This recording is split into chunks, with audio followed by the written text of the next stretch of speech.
Cinema ரகசியம் நேயர்களுக்கு வணக்கம். இன்றைய இளம் ஹீரோக்களுக்கு டஃப் கொடுக்கும் வகையில் 65 வயது நடிகரின் கடைசி 5 படங்கள் பாக்ஸ் ஆஃபீஸ் வசூலில் புதிய சரித்திரம் படைத்திருக்கிறது. அந்த நடிகர் யார்? அவரை பற்றித்தான் நாம் இந்த வீடியோவில் பார்க்க போகிறோம். வீடியோவை முழுமையாக பாருங்கள்.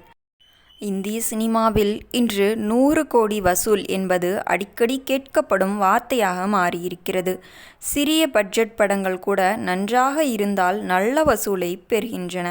அதே நேரம் பெரிய உச்ச நடிகர்களின் படங்கள் சில நேரங்களில் பெரிய வசூலை ஈட்டுவதில் திணறுகின்றன.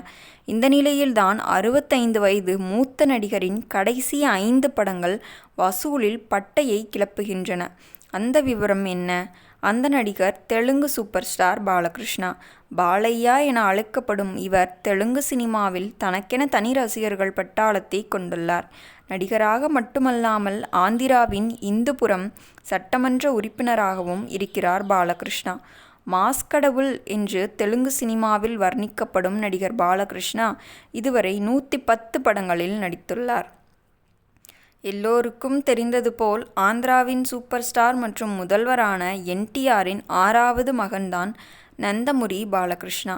தந்தையை பின்பற்றி சினிமாவுக்குள் வந்தார். தனது 14 வயதில் நடிக்கத் தொடங்கிய பாலையா NTR முதல்வரான காலகட்டத்தில் பீக்கில் இருந்தார். கலா என்கின்ற படத்தில் சினிமாவில் குழந்தை நடிகராக அறிமுகமானார் இவர். 1980களில் ஹீரோவாக நடிக்கத் தொடங்கினார். அன்றிலிருந்து இன்று வரை கிட்டத்தட்ட 50 வருடமாக ஹீரோவாக மட்டுமே நடித்து வருகிறார். ஒரு ஹீரோவாக மட்டுமே நடித்து திரைத்துறையில் 50 ஆண்டுகளை நிறைவு செய்த பாலையாவின் கடைசி 5 படங்கள் 100 கோடிக்கும் அதிகமான வசூலை ஈட்டியிருக்கிறது. 2021இல் பாலையாவின் நடிப்பில் வெளிவந்த அகண்டா படம் 133 கோடி ரூபாய் வசூலித்தது. பின்னர் ஸ்ருதிஹாசனுடன் இணைந்த வீரசிம்ஹாரெட்டி திரைப்படம் 134 கோடி ரூபாயும், பகவத்கேசரி திரைப்படம் 115 கோடி ரூபாயும்.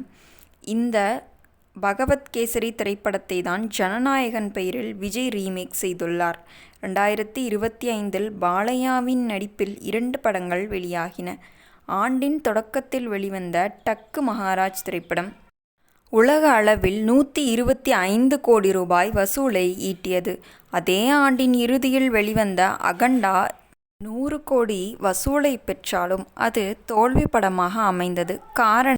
ஏனென்றால் அதற்கான காரணம் அந்த படம் 200 கோடி பட்ஜெட்டில் உருவானது.